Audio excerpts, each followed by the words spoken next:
So I hope that you have answered all the 10 questions within 15 minutes. So let us see the solutions for this 10 questions. So this is a part 3 of GATE ESC mock test series. Okay, so the first question is this, is regarding the transmission parameters or the ABCD parameters. The question is, you can see the question on the board. For the two-port network shown in figure, the transmission parameter C is dash. Okay, so this is the two-port network consisting of two impedances ZA and ZB, two currents I1 and I2, and voltages V1 and V2. So first I'm going to apply KVL in the two loops. So this is one loop and this is the second loop. So in order to have the current voltage equation, I'm going to write KVL. So if I write KVL in this first loop, the current in this loop is, see, this is the current which is I1. Okay, and the current in this loop is I2. Okay, so first I'm going to apply KVL in my first loop, which will result V1 equal to ZA plus ZB into I1 plus ZB into I2. Or you can write ZA I1 plus ZB into I1 plus I2. Since both the currents are in same direction, the current resultant flowing through this ZB will be equal to I1 plus I2. Okay, both the currents are in same direction. So this is the equation for your first loop. For the second loop, you can write V2 is equal to ZB I2 plus ZB I1. Okay, or you can write there is only one impedance, or only one impedance in the second port, and the currents that are passing through that impedance are I1 and I2. Since both the currents are in the same direction, you can have the sum of it. So ZB into I1 plus I2, or you can write ZB I2 plus ZB I1, right? So these are the two equations which you get after writing the KVL for your two loops, right? Now, if you write the equations for ABCD parameters, the equations are like this. There is a general equations.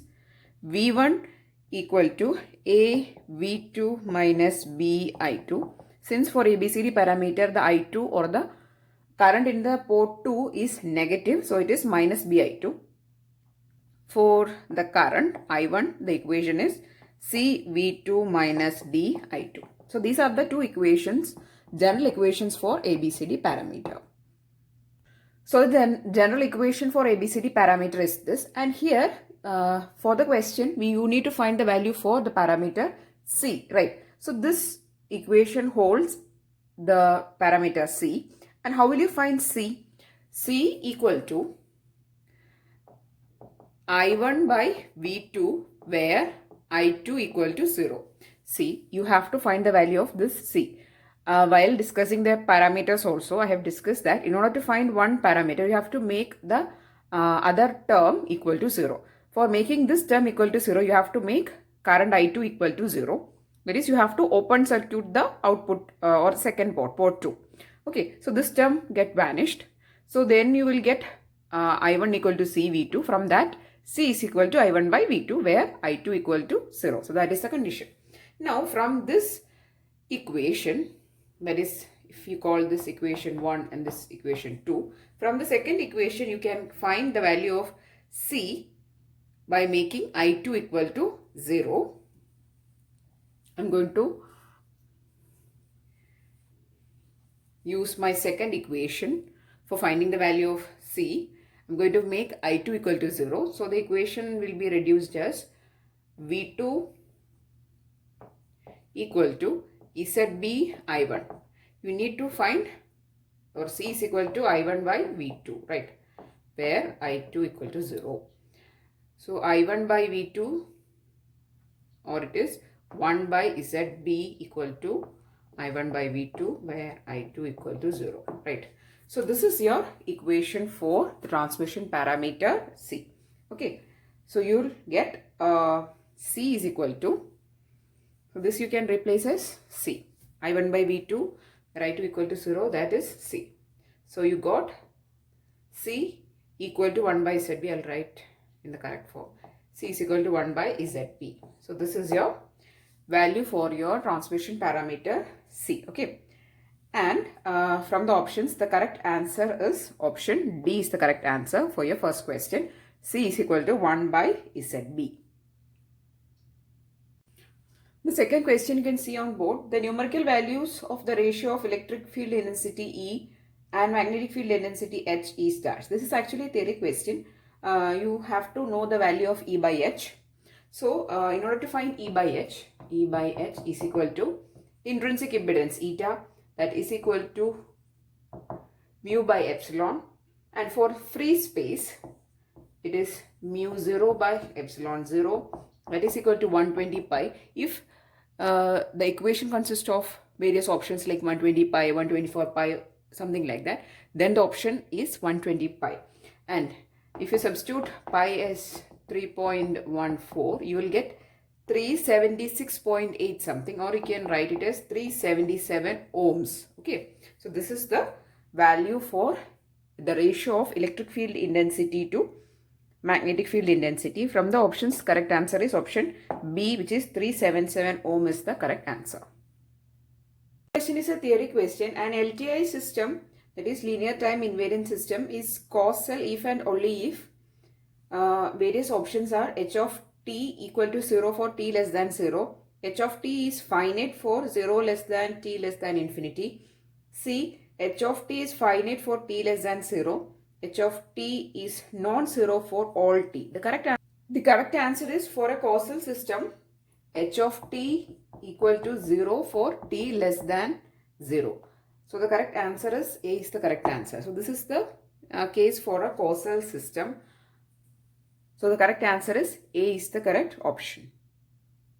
Question is from Z transform. If the Z transform of a sequence x of n is given like this, 1, 1, minus 1, minus 1, you need to find x of z at z equal to 1 by 2. Okay. So you need to actually find the Z transform. So first we'll write the equation for x of z. X of z is equal to z raised to 0 plus z raised to minus 1 minus 1 into z raised to minus 2. So minus z raised to minus 2. Then minus 1 into z raised to minus 3. So minus z raised to minus 3. So this is actually z raised to 0 into 1 plus z raised to minus 1 into 1 plus z raised to minus 2 into minus 1 plus z raised to minus 3 into minus 1. And you will get like this. Okay. Now, this is the expression coming for your Z transform. Now, you need to put Z as 1 by 2. So, 1 by 2 raised to 0 plus 1 by 2 raised to minus 1 minus 1 by 2 raised to minus 2 minus 1 by 2 raised to minus 3. Okay, so you'll be getting 1 plus 2 minus 4 minus 8, and it is minus 9 is the answer for this question. And the correct option coming is option A is the correct answer. Next question you can see on board. It is a theory question. What is the advantage of most transistor structure in integrated circuits? A, faster switching. B, less capacitance. C, high component density and lower cost. D, lower resistance. The correct answer is higher component density and lower cost. You can have a large number of MOS transistors integrated onto a integrated circuit or a chip. Okay, so higher component density means lower cost. Okay, so correct answer is option C is the correct answer. Question you can see on board. The reactance of a 10 microfarad capacitor at F equal to 0 Hertz and F is equal to 50 Hertz are respectively dash. That is, you need to find the reactance of a capacitor at two different frequencies. Okay, now what is the equation for reactance of a capacitor? Xc, you call it as generally using Xc is equal to 1 by omega C. Omega you can write it as 2 pi F into C, right? Now when F is equal to 0, this will be 1 by 0, which is equal to infinity, right? So when F is equal to 0, Xc is infinity. when f is equal to 50 hertz, then xc is equal to 1 by 2 into pi into 50 into 10 into the value of capacitor C is 10 microfarad. So 10 into 10 raised to minus 6. And if you solve it, you have to put pi is 3.1 for this given in the question. Okay. So put pi is 3.14 and you will get 318.47 ohms. Okay. Reactance is given in, or the unit is ohm. So the correct answer coming is option A is the correct answer, infinity and 318.47 ohm. The next question is, you can see on board, an alternating voltage is given by the equation V equal to 282. I have written here also 282.84 sine 377t plus pi by 6. What are the values of RMS voltage, frequency and time period? So the only thing you have to do is you have to take this given equation and compare it with your general equation. The general equation is voltage V is equal to Vm, peak value of voltage into sine 2 pi f t plus phi. F is a frequency, phi is the phase, Vm is the peak voltage. Okay. First we need to find the RMS voltage. We know that Vrms is equal to Vm by, it is Vm by root 2, right? So you have to take Vm by root 2. What is Vm?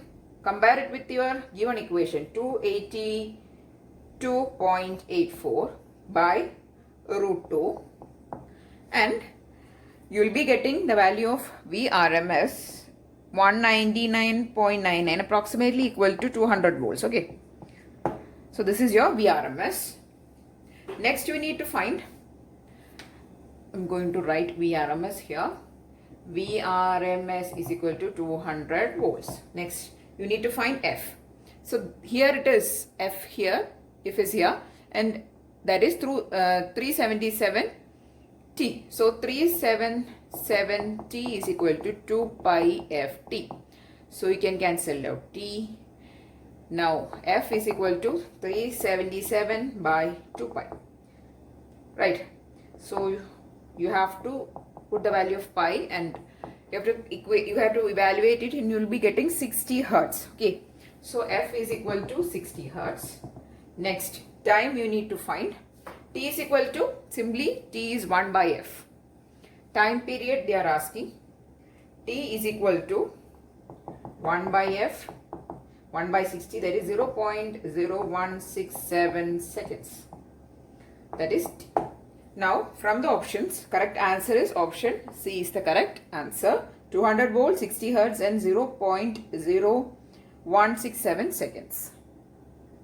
Next question is, if a capacitor is energized by S symmetrical square wave current source, that is you are going to charge the capacitor or energize the capacitor using a symmetrical square wave current source, then the steady state voltage across the capacitor will be A square wave, B triangular wave, C step function, D an impulse function.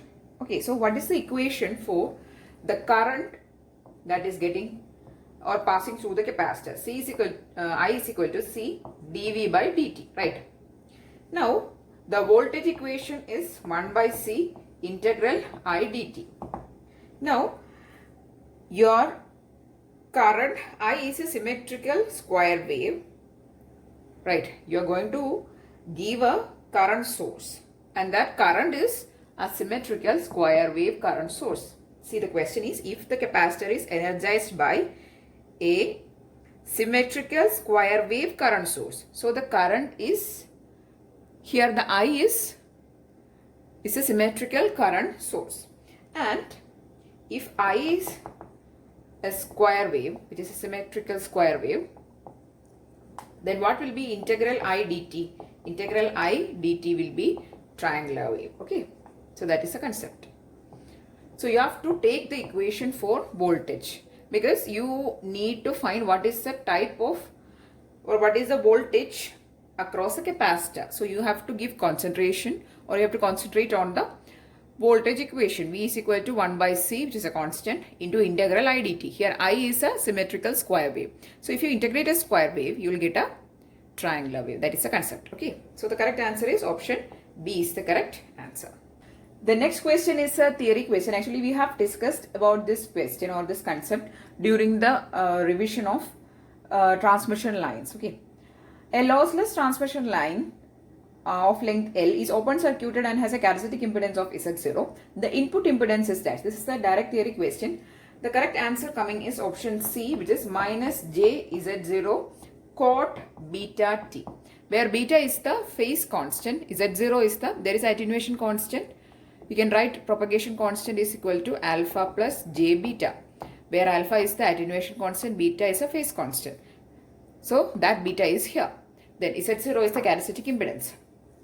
Now when a lossless transmission line is open circuited at the load side, so what happens is that the input impedance will be having this value, minus j Z0 cot beta t. So please do watch the transmission lines video in order to have the clarity about this concept. Okay, so that is the answer. The correct answer is option C is the correct answer.